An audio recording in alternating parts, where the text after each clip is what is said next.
Irmãos em Cristo Jesus, a graça e a paz do Salvador. Observem as palavras do apóstolo Paulo em Atos dos Apóstolos, capítulo 24, o versículo 16.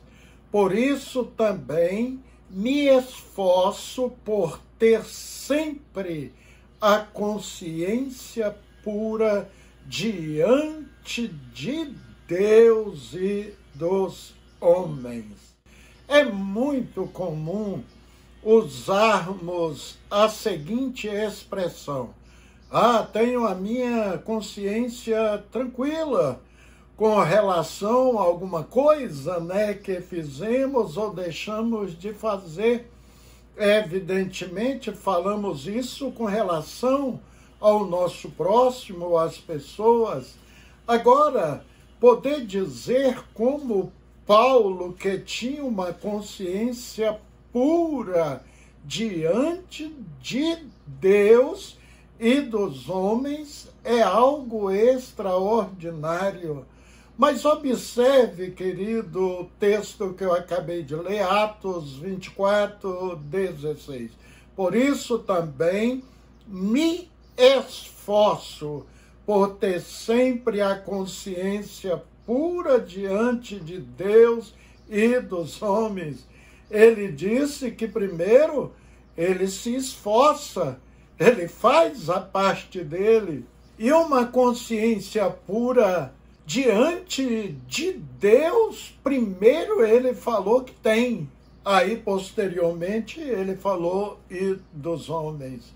Ao fazer essa afirmação e ter provado com a sua vida, a sua conduta ilibada, posso dizer que o apóstolo Paulo foi um expoente modelo de uma consciência bem cuidada.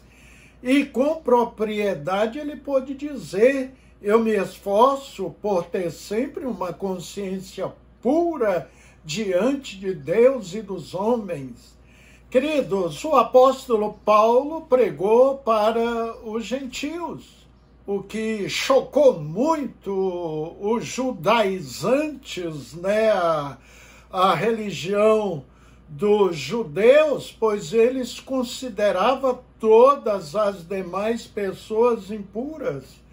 Por não pertencer, evidentemente, ao grupo dos gentios, os judeus ficaram espavoridos com isso. E por esta razão, o apóstolo Paulo era acusado de perturbar a paz, de ser líder de uma seita chamada de Nazarenos. Dizia que Paulo gostava de fazer uma distinção entre os cristãos e judeus. Chegaram até mesmo a acusar o apóstolo de pôr gentios dentro do templo, que na verdade ele nunca fez. Paulo construiu a sua fé no Senhor Jesus. Era uma fé consistente, firme, contínua. Ele refletia com essa fé os seus princípios e a sua ética. Paulo sofreu pela sua fé que pregava, para que pudéssemos aprender e viver plena e abundantemente através das suas cartas e epístolas, seus ensinos que nos deixou, para termos também uma consciência pura diante de Deus e dos homens. Sabia, meu querido irmão, que Deus tem dado a cada um de nós uma consciência que produz culpa ao cometermos pecado. Confessar o pecado, deixá-lo e praticar a restituição deveria ser uma maneira de viver, como lemos em 1 João 1, do 9 ao 10.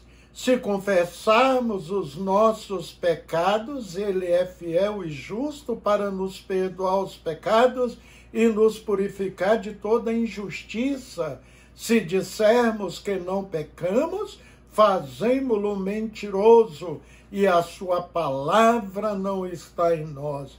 Por isso devemos procedermos de forma correta, termos o cuidado com a consciência para poder dizer, queridos, como Paulo, que a nossa consciência é pura diante, primeiro de Deus e depois dos homens.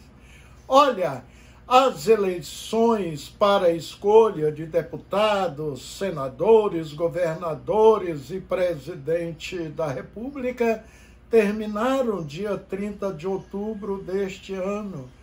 E eu quero confessar que, conhecendo a ideologia, a pregação dos costumes da esquerda, e especialmente a forma em que eles vivem, os que defendem a mesma, Também a triste vida que leva as pessoas que vivem em países dominados por esta ideologia, que afrontam diretamente os ensinos das Escrituras Sagradas, a Bíblia. Nunca em toda a minha vida votei em qualquer candidato da esquerda, especialmente para presidente da República. Posso dizer que tenho a minha consciência tranquila, limpa diante de Deus e dos homens. Minha parte eu fiz para que não se instalasse em nossa terra a filosofia da esquerda. E de acordo com informações passadas pelo pastor Silas Malafaia, 20% dos evangélicos, ou seja, mais de 7 milhões de pessoas que dizem cristãos de uma igreja evangélica, votaram na esquerda neste ano. E nesse montante incluem pastores, missionários, evangelistas, entre outras pessoas da liderança da igreja.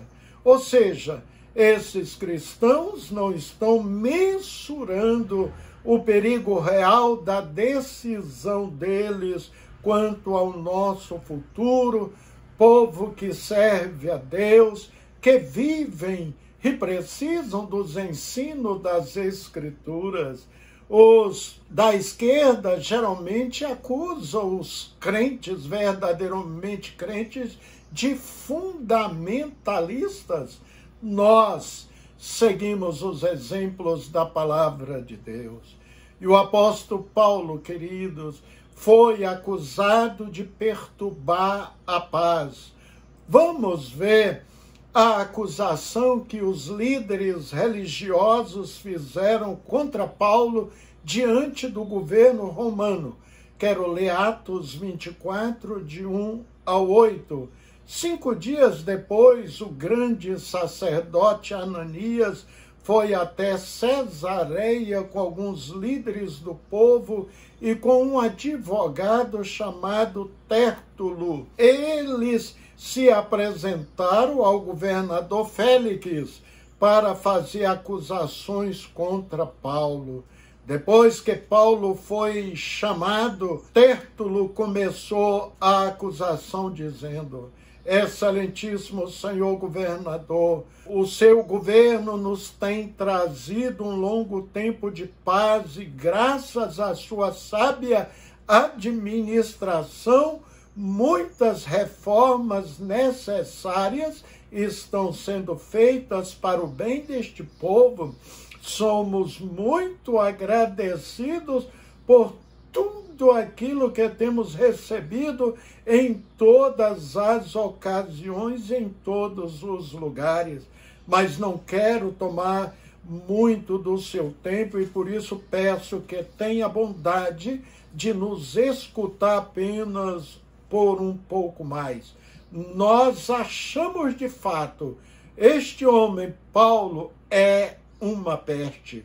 Ele provoca desordem entre os judeus do mundo inteiro e é também o líder do Partido dos Nazarenos. Além disso, tentou profanar o templo e então nós o prendemos. nós íamos julgá-lo de acordo com a nossa lei, mas o comandante Lísia veio e o tirou de nós à força. Aí o próprio Lísia mandou que os acusadores viessem até aqui e fizessem a acusação diante do Senhor. Se o Senhor fizer perguntas a este homem, ele mesmo confirmará todas as acusações que estamos fazendo contra ele.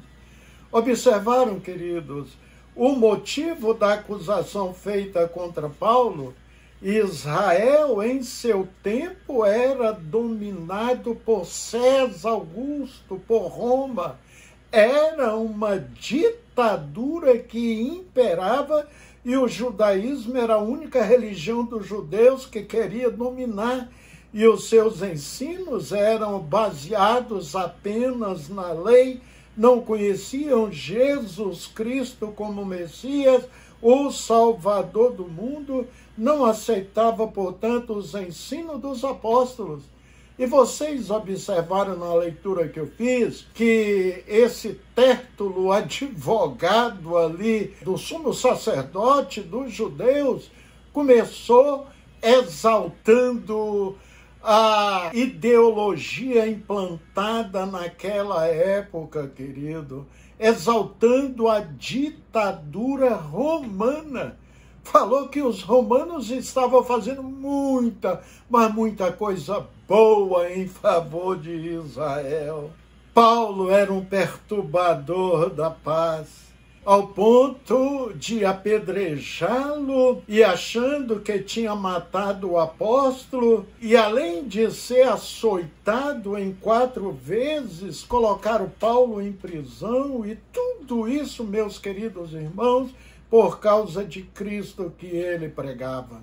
Por isso era tido como perturbador de Israel. Não foi tarefa fácil ser evangelista, apóstolo naquela ditadura romana e a ditadura dos líderes religiosos daquela época. Uma das coisas que sempre valorizei no Brasil, querido, é que os crentes têm liberdade plena para os seus cultos. Me recordo que desde a minha adolescência carregava a minha Bíblia para cima e para baixo, fazia evangelismo nos ônibus, hospitais, nas praças, nos presídios. Apenas alguns ateus se incomodavam com a minha presença, mas eles não me proibiam. E nós vivemos num país de fartura, de abundância, um país abençoado. Olha, querido, é muito bom a liberdade para servir a Deus, não é mesmo?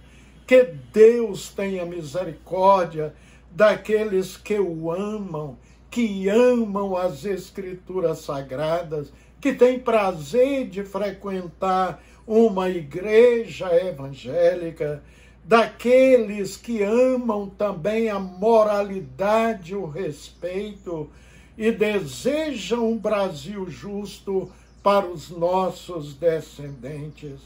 Reconheço que violar a consciência em qualquer circunstância é um pecado que podemos evitar. Novamente, vamos repetir as palavras do apóstolo Paulo. Por isso também me esforço por ter sempre a consciência pura diante de Deus e dos homens. Amém? Vamos orar. Altíssimo e glorioso Deus, a ti toda honra, toda glória devida.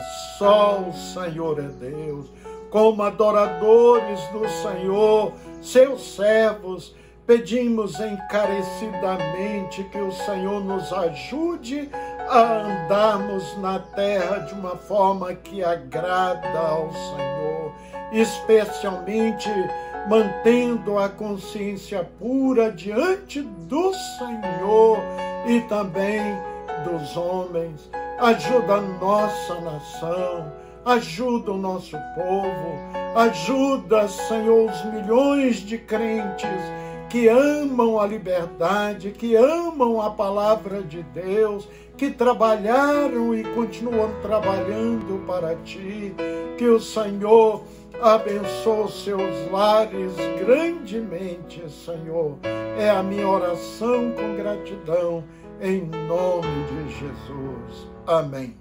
Queridos, um abraço, que Deus abençoe a sua vida, o seu lar, e até o nosso próximo encontro, se Deus nos conceder essa graça.